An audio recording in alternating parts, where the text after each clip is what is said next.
Have a seat.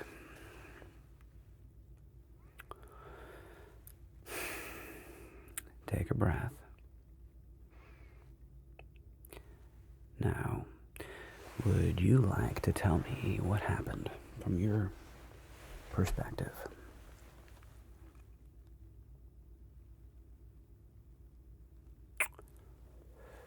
You're just taking your test, and before you knew it, your teacher's accusing you of cheating. Okay. Well, did you cheat? You seem a little hesitant there. It's a pretty simple yes or no. Did you cheat on your test? Well,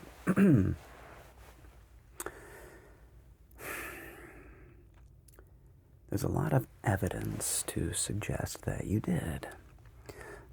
Your teacher reported to me that they found a scrap of paper in your handwriting in your desk that had the answers to the exam.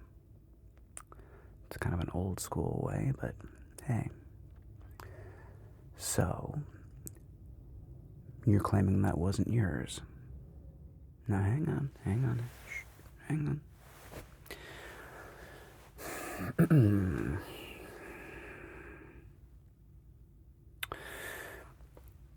Honesty in the society that we live in. I was about to say our modern society, but no.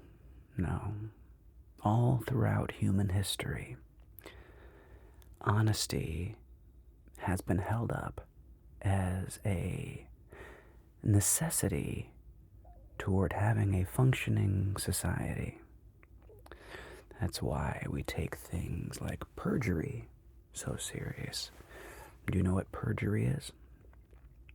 Well, perjury is when you are in court and you swear an oath to tell the whole truth and nothing but the truth. And if it's discovered that somebody lies in a court of law after swearing to tell the truth, that we take that extremely seriously. And it's because everything that we enjoy about a society is foundationally rooted in honesty and integrity and not cheating. Now, of course, since the beginning of society, there have been people that lied and or cheated.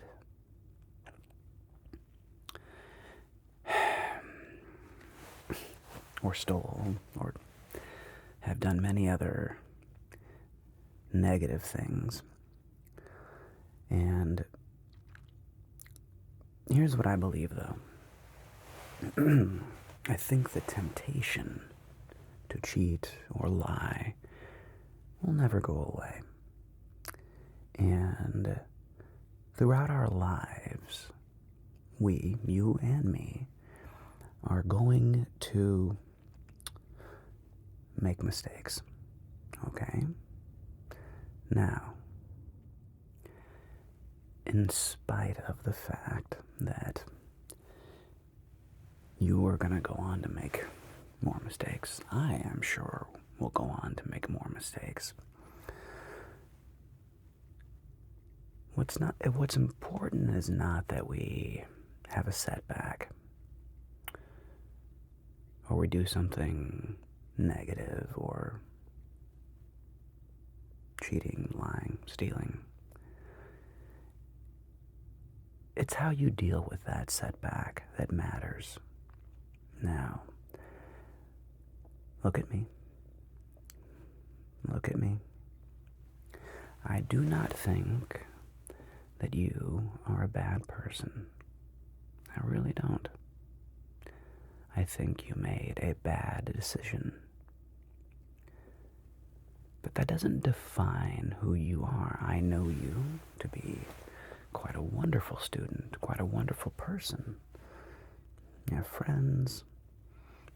I've generally never heard anything really negative about you. And yet, here we find ourselves in a tough spot. Now,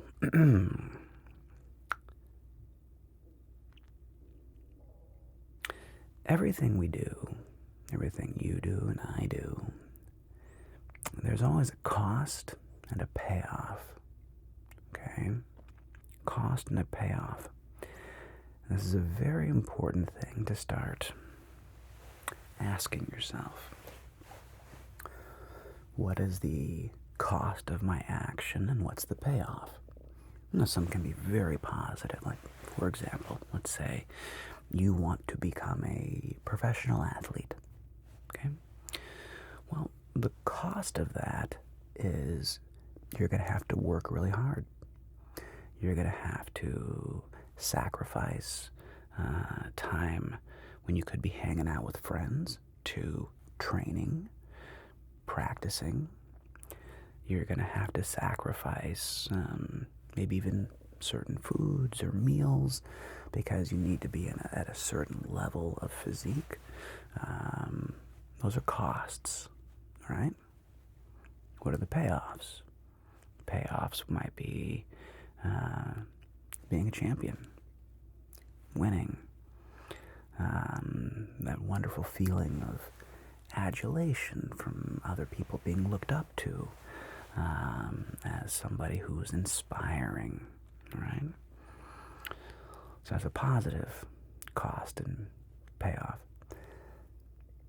Let's look at a negative cost and payoff.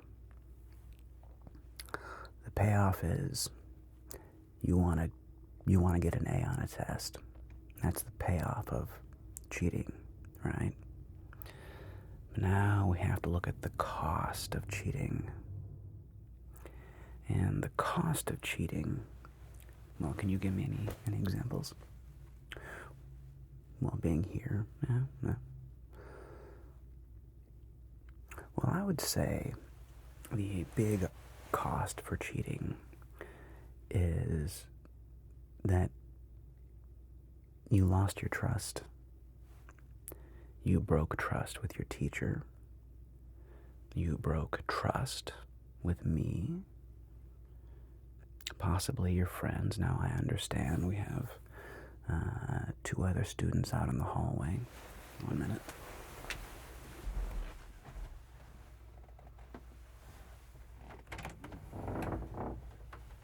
Okay. I'll be with you in a minute.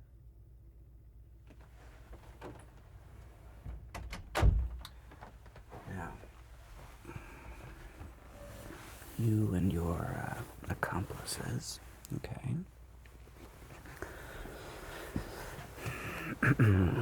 are going to have a challenging road ahead of you to get back in integrity. Do you know what integrity is? Integrity is doing the right thing, even when you know nobody's looking. And it's way easier said than done, believe me.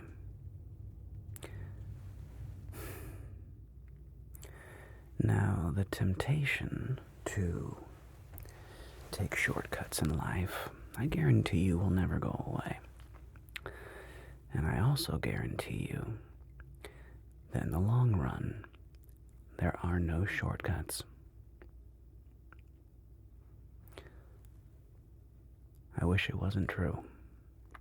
I wish there was a magic pill we could take that gave us all the knowledge. I wish we could plug ourselves into the Matrix, you know. For now, that's still science fiction. There's no shortcut to doing the hard work. If you want to be a professional athlete, you gotta work hard. If you want to be a doctor, you gotta study hard. If you want to become a teacher, even if you would like to work in construction and be a contractor, it's a lot of hard work. There are no shortcuts. So, what we have to do when we make mistakes is clean it up. Okay? What I mean by cleaning it up is you're going to have to apologize to your teacher and your class publicly. Yeah. Yeah. I know you don't want to. Did you know that public speaking is listed as one of the biggest fears of all humans? Their biggest fear, I think it's like public speaking and then being pulled over by the police. Those are like 1 and 2.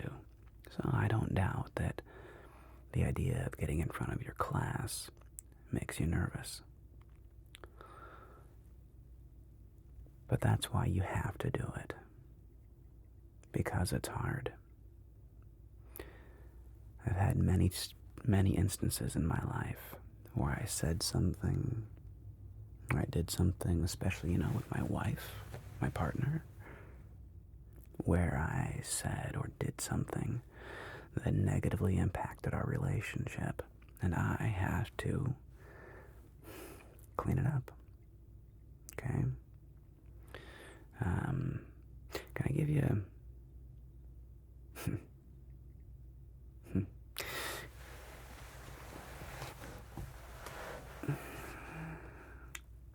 when I was about your age, we used to have arcades. Do you guys still have arcades? I guess they're kind of around. They're kind of like nostalgic now.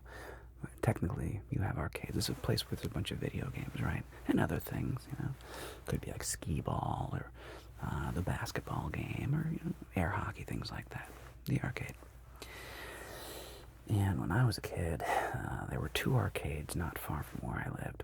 One was kind of like the poorer one, it wasn't as fancy, but they had video games, and every now and then they would do a little special. The machines didn't take quarters, they took tokens. And you would go buy tokens from the front. I think they still do the same thing in most arcades. You go buy your tokens and then you can use your tokens. And there's one arcade, the cheaper arcade, that has special, kind of like a 2-for-1 deal. You can go there, and if you spent $20 in tokens, you spent $10, you got $20 in tokens. Half price, right?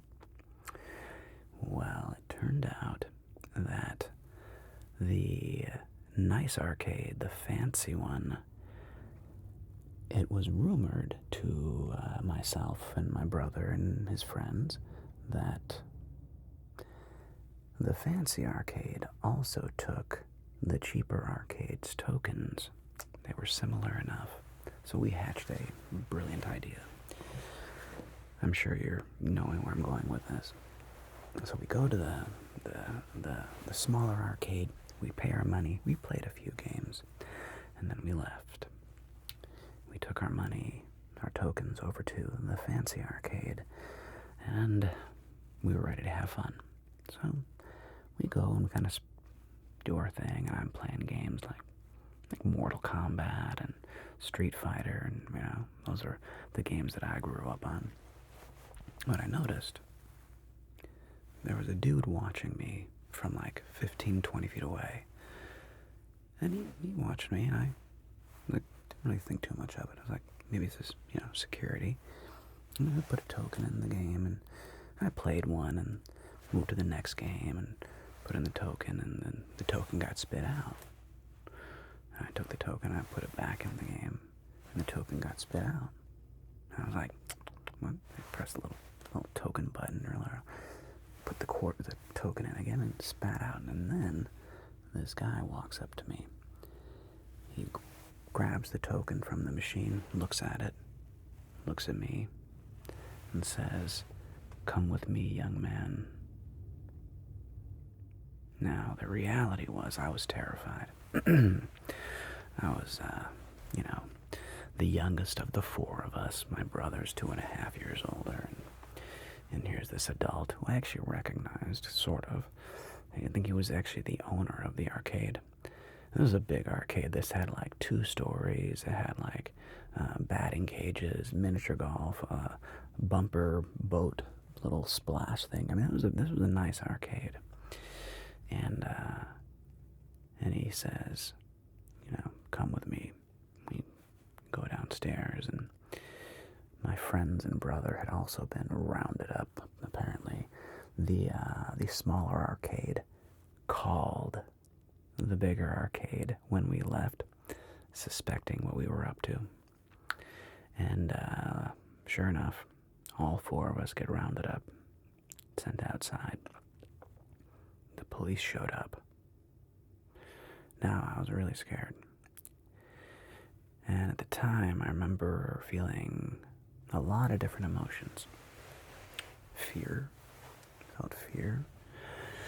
I felt like it was a little unfair. Like I didn't really do anything wrong. I mean, after all, I did spend my money to buy tokens. And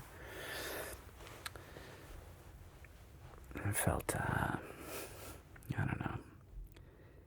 I felt maybe kind of betrayed, maybe a little bit, but a lot of fear and some shame. Because even though I could try to rationalize it in my child brain and be like, well, I was just doing what the bigger kids were doing. I was just following them. In my heart of hearts, I knew what I was doing was shady at best, if not outright theft. The owner accused me and the 4 of us of stealing. Now, I had never stolen anything in my life at that point, and I didn't even really think of it as stealing before being accused of it. But once I was accused of stealing, I quickly realized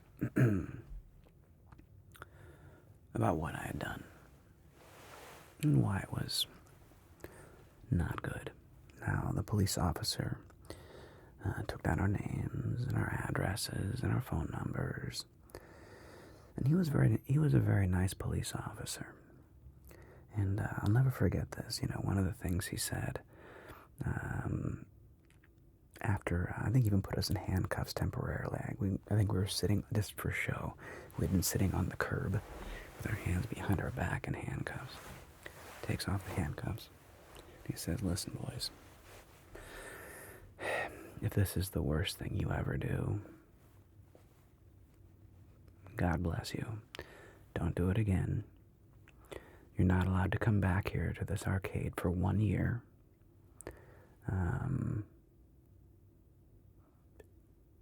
And basically clean it up, And I really took that to heart. I remember thinking, I did screw up. I wasn't proud of myself. And I was going to be better. And just like you cheated on a test, didn't you? Look at me. Look at me. Did you cheat on the test? That's right, you did. It's okay. Hey, look at me. It's okay. It's not okay, but it's okay. You did something foolish. And now you get to clean it up. It does not define who you are moving forward. I'm actually proud of you for being honest with me, even if you weren't quite 100% honest in the beginning. You're showing character, and you're showing courage. There's a Japanese proverb, Nana kerobi aoki. Nana kerobi aoki. I think it loosely translates to 7 times you fall, 8 times you rise. 7 times you fall, 8 times you rise. Throughout our lives, we are going to have setbacks and falls. We're going to do things either intentionally or even unintentionally that harm other people, make other people feel bad, hurt their feelings, or worse. And there's no way to avoid it. It's just being a human. It's just living life. But what defines you is not that you fall down, do something foolish, but it's that you get back up. You clean up the mess you made. You go from being out of integrity, which is, for me, almost unbearably uncomfortable. You know, when I catch myself resisting telling the whole truth because I'm going to look bad, if I catch myself resisting, and that's just it, looking bad, I know that I have to clean it up. I have to ask myself, okay, what was the cost? And what was the payoff? And I guarantee you, the cost is always tenfold what the payoff is. It's at least I will share this with you. It has never not been the case for me. Every single time I ask myself, what's the cost and what's the payoff? And if I'm being honest, the cost is always terrible. So yeah, the cost is now your teacher's not going to trust you as much. Maybe your friends won't trust you as much. Maybe I won't trust you as much. And you are going to fail that particular exam. So you're going to have now an F on your report card. And that's going to hurt your GPA. But we all must suffer the consequences of our actions. And it does not make you a bad person. Look at me. You're not a bad person. You're not. In fact, I think you're pretty awesome. And you made an unwise decision. So now you have a really cool opportunity here. Because what's neat about having a setback like this, and when we clean it up, if we do it with honesty, usually people like us even more on the other side. Because it takes a lot of courage to come clean, be honest, admit what the cost was, what the payoff was, but most importantly, that you get to declare who you are going to be moving forward. Okay? So, what I see you as is a person of integrity, a person who's caring, who's kind, who's funny, who's very creative, very smart, very passionate. You have the whole world in front of you. And this is simply a little stumbling block in the road of life. And when you clean it up with your classmates and your teacher, I have a hunch that they will have a newfound respect for you. Because what you're going to do takes courage. Okay? And I know you can do it. All right? Look at me.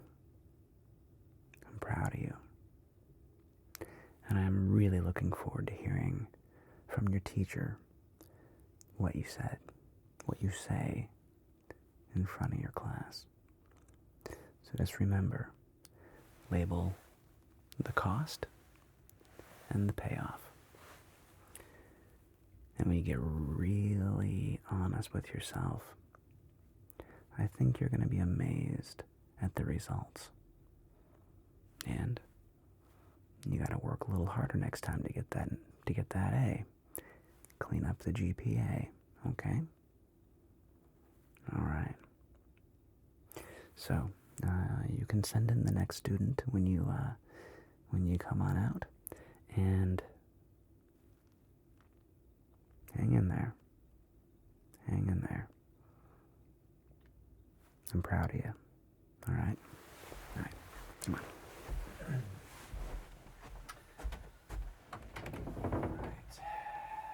Who's next? I look forward to hearing about your speech. Come on. Take a seat.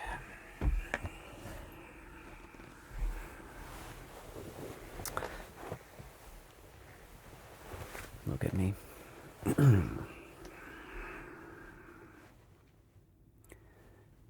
Did you cheat